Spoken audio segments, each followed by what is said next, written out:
বাংলাদেশের সরকারি গাছ সব খাইয়া ফেলা আল্লাহর পুত তোমার মঙ্গল গ্রহে পাঠানোর ব্যবস্থা করতেছে। এই পাগলগুলো মাত্র পাবনা থেকে ছাড়া পাইছে, আমার কোনো দোষ নাই ভাইরা। গরুর লোকে মাঝে মধ্যে মানুষও পাগল হয়ে যায়। পুরান পাগলে বাদ পায় না, নতুন পাগলের আমদানি। এইটা কি জিনিস রে মামা? পারলে ভিডিওর পরে কমেন্ট করে জানাও। এইটা ভিডিও পার্ট 1 এর অংশ। খাইজানে থাকলে গিয়ে দেখা। এত বড় শিং কুরবানির পরে কি টাঙ্গায় রাখুন? मुर्गी का जाने अंडे का क्या होगा, लाइफ मिलेगी या तब फ्राई होगा, कोई न जाने अपना फ्यूचर क्या होगा। सीढ़ी बजा के बोल भैया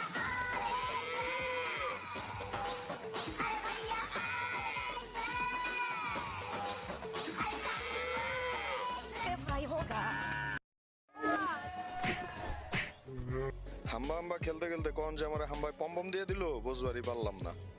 এই ব্যাগ কলরে দেখা প্রথমে আমার একটু মায়া লাগলো, পরে বুঝবার পারলাম হালার গোলু তো গোলুই। ওই মাত্রই পাবনা থেকে ছাড়া পাইছে। খেলা দেখো, আমি তো মনে করছি গাট্টার ভাঙছে অথবা ভাঙছে, ওই আবার সিধা বগের মধ্যে উঠে কারাই গেছে। দেখো আল্লাহ কামড়া করলো কি দেখো। আজ এরা পাবলিক, এটা কি জিনিস কেউ বলতে পারলে কমেন্টে জানাও, তার জন্য পুরস্কার আছে। সবসময় চলার পথে একটা কথা মাথায় রাখবেন, বুট্টা মরিচের জাল বেশি। এই হালা এগুলো ছোট মনে করে আমি মনে করছি কিছু বইবো না, ওরা দিছে পম্প।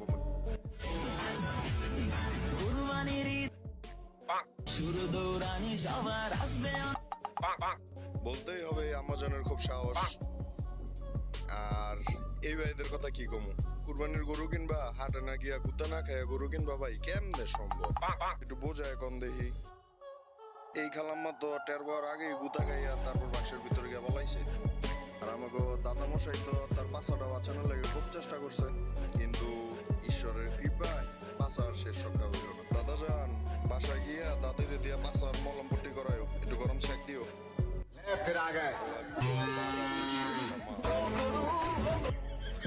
শালার গরু তোর তো মায়া দেয় নাই রে, তুই বুড়া চাচার এমনি করে গুতাইতেছস। আল্লাহর ঘরে হালা বাক। জীবনে কাউরে ডেট ওভার গাঞ্জা খাইতে দেখছেন? না দেখলে এবার দেখ খেলন। আহে, আমার মনে হয় এই চাচা পাবনা থেকে ছাড়া পাওয়ার পরে সরাসরি এই গরুর সাথে দেখা করতে আসছে। আর দেখা করার আগে কিছু ডেট ওভার গাঞ্জা খাই আসছিল। চুপে চুপে গেলাম, কারো কইেন না কিনলে গিয়ে আর কাম কাজ দেখলাম তখন এমনই মনে হইব।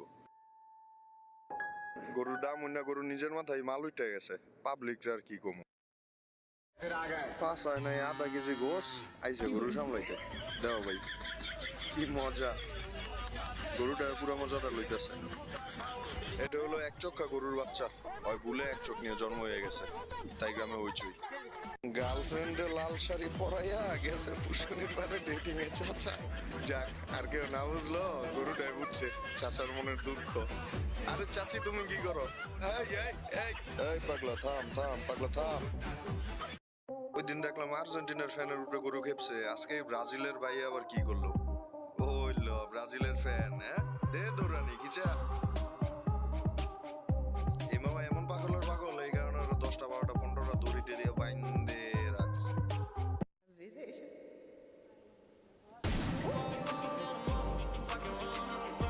পাগল ছাড়া দুনিয়া চলে না, কিন্তু এইটি আবার কোন জাতের পাগল রে ভাই? এগুলো কি পাবনার থেকে আইছে, না কুষ্টিয়াতে ছুটে আইছে, না রংপুরের আইছে, না দিনাজপুরের আইছে? আল্লাহর বুতে কামড়া করছে কি দেওয়া বিচারতে না আমার ধাক্কা মেরে ফালাই দিল। মিয়া ভাই হেতার ভালো করে চিন্না রাখো, কারণ হেতার তো ডাক্তারের কাছে যাওয়ানোর সময়ই পাইতো না। সামনের 2 দাঁত পড়ছে ভাই, তুই পানি খাবি কেমনে? পিচ্ছিটার লাগে আমার খুব মায়া লাগছে রে ভাই। ওর নাম হইছে কাবিলা, তুই যে গুতা খাইছস তুই ওর মুড়ি দিয়ে আসিনি দেখা। ওই একদিনের কষায়ের কোনো দাম হই নাই রে ভাই। কি রে তুই আবার আইছস? তোর না সামনের 2 দাঁত নাই? গরুর ঠ্যাঙ্গে না লাগায়া গরুর বোতায় দড়ি লাগাইতে গেলে তো লাত্তি খাবি। ওই আমার ভুল হয়ে গেছো, আমাক ক্ষমা করে দিন। গেছিলাম ওই সাইকেল কিনতে, ভুলে কিনা লাইছি গরু। আমি তো ভাবছি নির্ঘাত ডুইবা মরবো, কিন্তু আল্লাহর তো হইছে। কই মাসের জান কি কোন আপনারা কমেন্টে জানান। এইটা পুরা লিওনেল মেসির মতো